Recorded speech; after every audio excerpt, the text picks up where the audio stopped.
My name is Jaime Gonzalez. I'm one of the senior assistant directors in the financial aid office here at UChicago. I'd like to welcome you to our financial aid office and talk a little bit about some financial literacy resources that we've put together for you so that you can better understand money management. Now, managing your money can be a very personal and private process that we often begin to look at closely when we become college students, right? Your first time that you're on your own and having to manage your own finances. Now, sometimes this can be a very stressful process. So as a new college student beginning your undergraduate career here at UChicago, you may not have had a whole lot of experience managing your own financial accounts. While this is a very practical part of life, it sometimes helps to have some resources and individuals that can assist you in finding strategies and helpful hints to managing your finances while you are a college student. As we go through this, I'd like to point out some online resources that are available to you. Let me go ahead and share my screen here with you.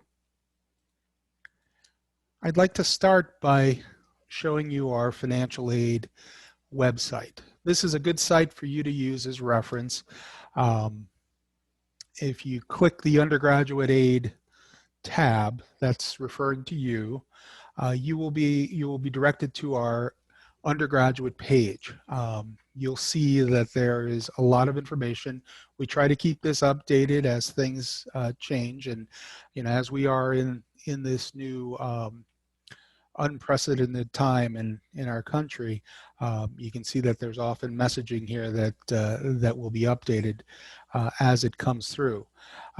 But as you can see also is that there are some tabs here on the left that provide you information that you should become aware with. Especially one piece I like to point out is the cost of attendance.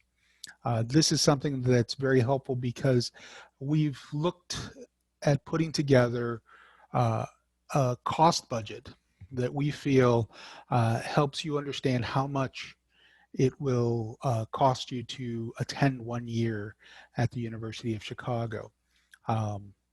Also looking at things like direct expenses,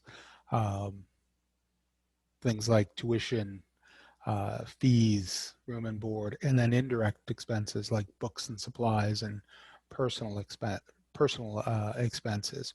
So you'll find a lot of information here. I'd like you to bookmark this page so that you have it on hand when you need it. In addition, we've put together a few pages on managing your money while you're in college.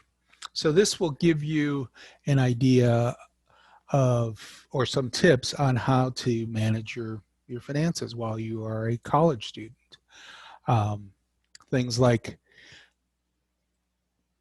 savings and saving a little bit for a rainy day, budgeting.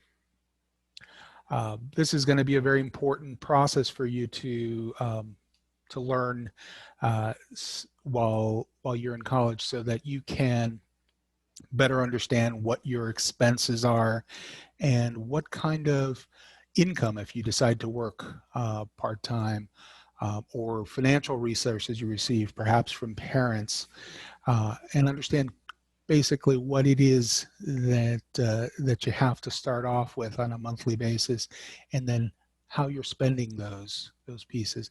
But also important is saving a little bit, and as our culture and we'll have to learn how to maintain some good credit, especially these days where cash is not being used very much.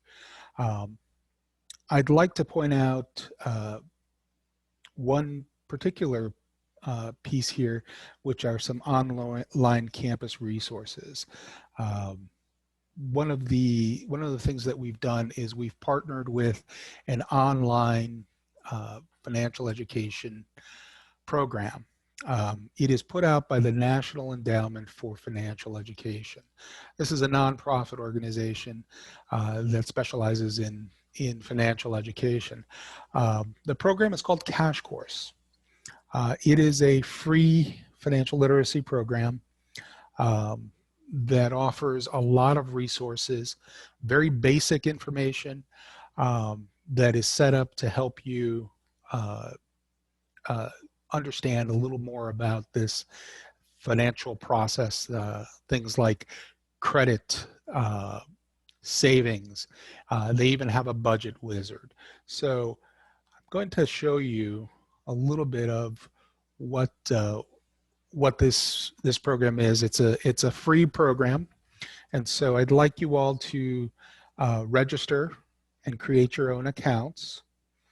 As you see here, um, one of the things you do is that you will select me as your instructor, and I've put together some basic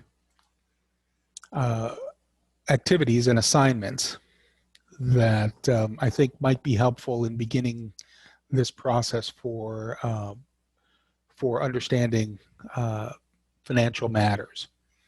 So here, as I mentioned, you'd select me. I've already created my account, so this is these are the coursework that I've set for you to do. And as you can see, it starts with a pre-test. You answer some questions just to gain a bit of knowledge of where you are. You can do this at your own leisure and privacy of your own rooms, and then review some information, and then take a post-test. So I found that this is a great way to get a very basic understanding of some of these financial topics. So as you can see, be credit savvy, budgeting basics. So I'd ask that you please create your own accounts and begin by using some of these resources that we've put together for you. Additionally, throughout the year, we put together a set of programs that hopefully help you through the year and the financial aid process as you move from year to year. Let's see if I can make this a little easier to navigate in here. So here's some of the web pages, and I've showed you how to get there. But throughout the year, we offer some programs that help you get through some of this process. One of them is a FAFSA renewal Q&A. This is a program that we offer to students and families, essentially. Now, remember, it is the end of September. You will begin to have access to the new free application for federal student aid, the FAFSA, in probably a week or so. It opens October 1st of 2020, and that's the FAFSA that will be utilized to determine your financial aid for the 2021-2022 academic year. And so, probably over the next month or so, we'll be offering some sessions that will help you to complete that FAFSA. In general, we like to structure it in a way that you're able to ask your questions as you're completing your FAFSA, and hopefully have it done by the time you're finished reviewing it with us, and then submit it. That allows you to have sort of just this FAFSA piece done and out, and that's, that will be one of the applications that that you will need to complete to renew your financial aid. So it's been very helpful for students who've taken advantage of this in the past. And this is basically one of our general programs that we offer up to students. Another one along the same lines of renewing your financial aid has to do with renewing the rest of the forms that are required. Um, we as financial aid administrators, you should know that we're going to make you do all of these forms again, and so there will be an institutional financial aid worksheet that will become available probably in January or February via your portal, and so you want to make sure that you complete that. Um, your FAFSA would have already been done, but just a couple things to point out. Online processing is the best. You'll already have your uh,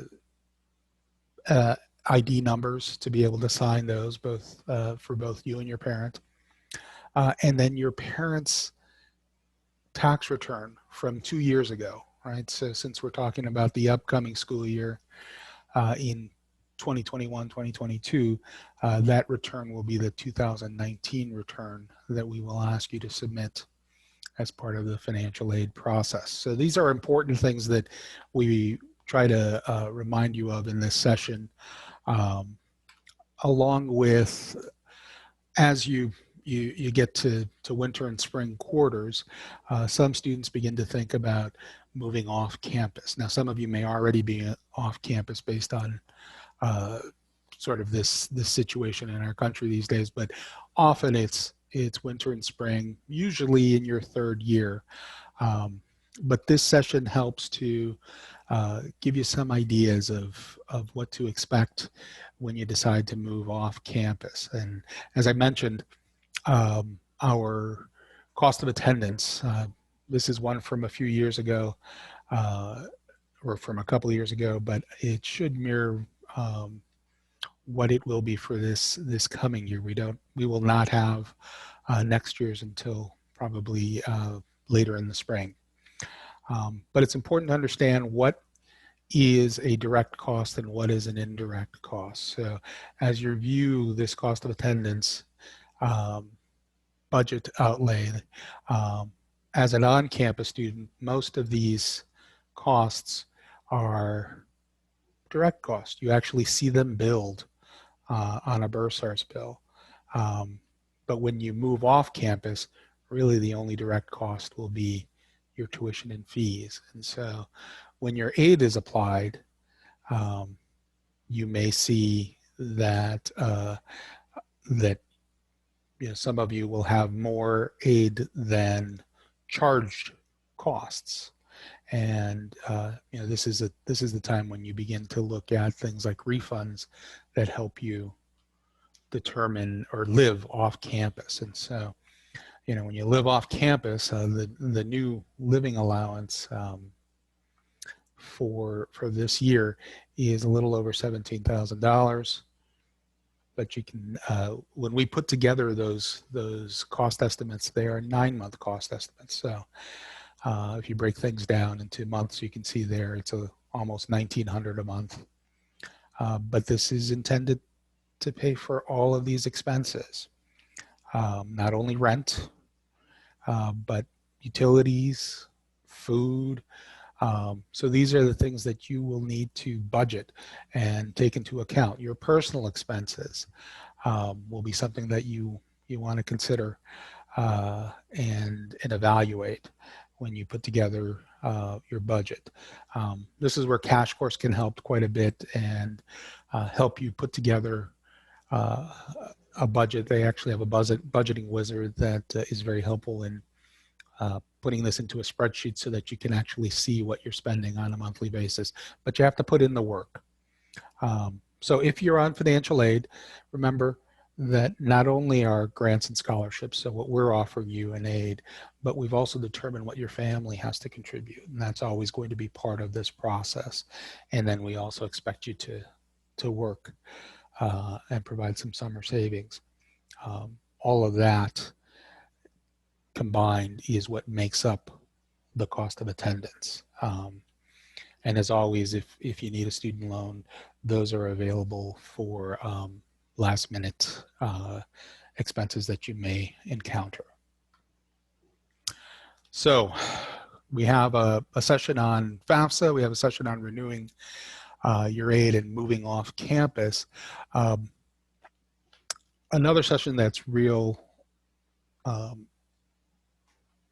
important is, let me allow me to back up a little bit, as there's one more slide that I'd like you to review on moving off campus and budgeting. You want to take into account, some of these expenses. So we'll talk about what it means to move off campus. You might have to provide not only your rent, and as always, rent assumes that you'll have perhaps some roommates. And during this time, that's changing as well. A lot of you are living in your own spaces, but you might have an apartment that's big enough to have a roommate. So you'll have to account for those expenses together. You might have to provide a security deposit. Some management companies or landlords might ask you for the first month's rent as a security deposit. Most of your transportation should be handled, with perhaps a U-Pass fee if that's something that you'll need, or maybe you'll be using your bicycle to get around campus or to places. But if you have a car, that will create some expenses that you will need. Utilities, so your electric use, your gas use. Chicago, so in the winter it gets cold, and a lot of heat is gas powered, and your food and personal items. So understanding that these expenses come up every month and trying to make sure that you are accounting for them and able to pay them on a month-to-month basis. And then some of the incidentals. So another program that we like to put out for you is the study abroad and financial aid, so studying abroad on a budget. Often I partner, or one of our team partners with someone from our study abroad office so that we can talk a little bit about how study abroad affects financial aid and changes the disbursement of that aid, because some of that you may be incurring abroad. And so if you are receiving quite a bit of aid and expecting refunds, you want to make sure those things are in place and you're able to access that abroad, and also take into account things like exchange rates. So we'll talk, we talk a little bit about that in this session. Also, again, most of our programs abroad are for a quarter.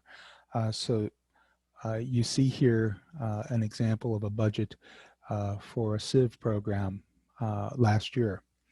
And you can see that a lot of these expenses are taken into account when we put together your aid decision, but there are some that are not funded, things like a passport if you'll need it, cell phones, if you'd like to travel around other countries while you're abroad.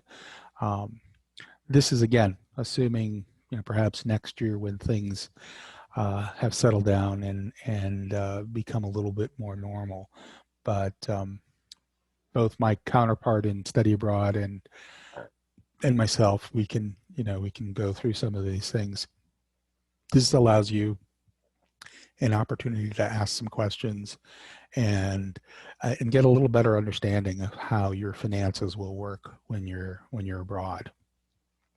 And then sort of one of the other programs, and the last one we'll talk about, is budgeting while in college. I mean, this is something that is very practical, and sometimes a bit tough to understand why it's needed. I think a tool that we like to use um, and have you understand is uh, this idea of what your needs are, what your wants may be, and always thinking about saving a little bit for emergencies um, or things that you may uh, want to purchase in the future. And so often we use this tool of the 50-30-20 budgeting rule. So needs are always very practical, right? You have to live somewhere, you have to eat, be able to get around and pay your bills. And so, often those are easy to quantify. You'll know what rent is. You'll begin to get an idea of how much you need to spend on food, um, and transportation and bills are pretty practical. But wants, those are some of the other things that you are going to begin to prioritize, right? How much time do you want to eat out? Uh, how much money are you going to spend shopping? So things like that.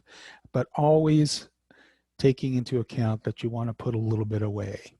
Now, this is always a very useful tool in terms of percentages, right? 50 for wants, 50% of your total income resources for needs, 30 for wants, and 20% for savings.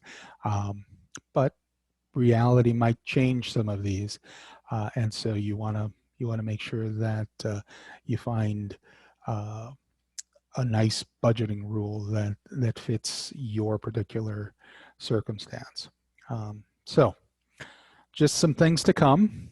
I'm going to stop sharing now my screen, and I want to welcome you again to the University of Chicago. We will have other programming that will be announced to you either via our webpage or through our through email. You'll be informed of these programmings, and look forward to seeing you at these sessions. And please let us know what you want to see, so that we can get a better understanding of what's important to you in terms of financial fitness. Thank you very much.